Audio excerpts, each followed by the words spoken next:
मुंबईमधला हिंदू एकजूट झालेला आहे, एकत्र आलेला आहे.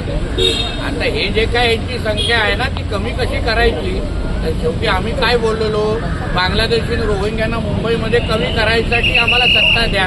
आता 5 वर्ष आमच्या देवभाऊच्या नेतृत्वात त्या गोष्टी करू.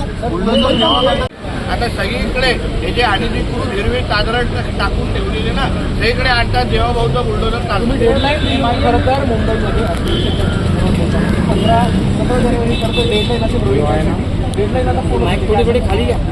काय सांगू आता, त्यांनी बॅग पॅक करून निघावं इथून.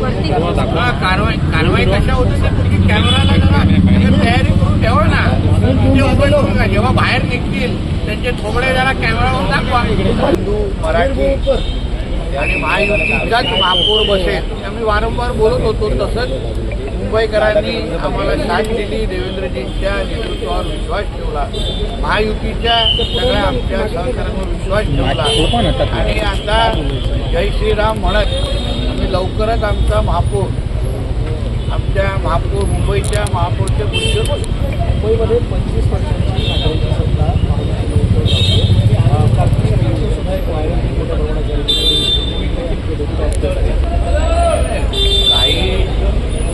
काही उद्धव ठाकरेंनी मुंबईचा विकास न करता मुंबई महापालिकेची सत्ता विरोधकांची घरं तोडणं, विरोधकांच्या घरं उद्ध्वस्त करणं, कारवाया करणं, यासाठीच ती मुंबई महापालिकेची सत्ता वापरली.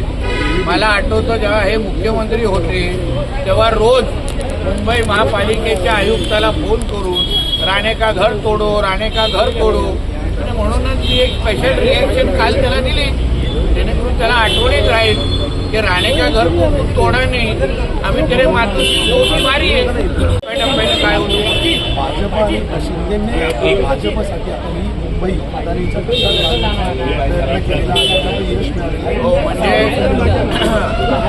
म्हणजे चंगेज मुलतानीच्या घशात टाकणं चालत असतं. कोण बुरखेवाली बनत असली तर चाललं असतं. पण ज्या अदानींच्या माध्यमातून महाराष्ट्र मुंबईचा विकास सुद्धा होईल ते हे ना चालत नाही. म्हणून कधीही चंगेज मुलतानी या जिहाद्यांच्या घशात घालण्यापेक्षा आता मुंबईचा विकास हे करू शकतील, त्यांच्या खांद्याला खांदा लावून आम्ही काम करू. संजय राऊत म्हणत आहेत की एकनाथ शिंदे जयचंद झाले नसते तर मुंबईत भाजपचा महापौर बसला नसता. हे पण तर गद्दारच आहेत ना. या शिर्केनी संभाजीराजेंची माहिती मुघलांना दिली आणि आमच्या संभाजीराजेंना संगमेश्वरला पकडलं.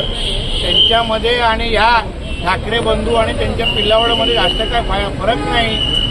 कारण का पाकिस्तानमध्ये बसलेल्या अब्बाची स्क्रिप्ट हे इथे मुंबईमध्ये वाचून दाखवत होते. याने ना हिंदूंमध्ये फूट पाडण्यासाठीच या ठाकरे बंधूंना सुपाऱ्या दिल्या होत्या. मांडणी म्हणजे आमचे हिंदू मत ताकदीने हिंदू समाजाला जे काही संरक्षण पाहिजे होतं, समोरून बुरख्यावाली काय भाषा होत होती, तो पंतप्रधान बिठाएंगे. त्याने अमरावती सभेमध्ये तर त्या हिरव्या साहेब ओवैसीने तर धमक्या देण्याची सुरुवात केलेली. त्याला उत्तर हिंदू समाजाने चांगल्या पद्धतीने दिलेलं आहे.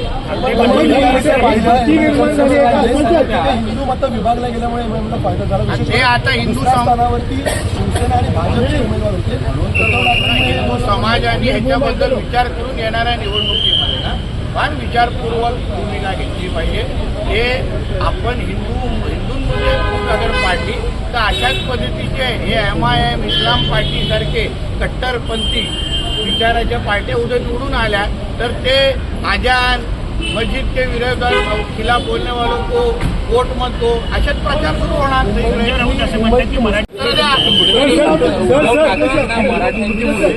मराठ्यांच्या उपमेमध्ये संजय राऊत बसवता आहे तर मराठ्यांची मराठीची उपमा तू आम्हाला सांगतो का मी 96 कोळी आहे, मला सांगू नको मराठीची उपमा.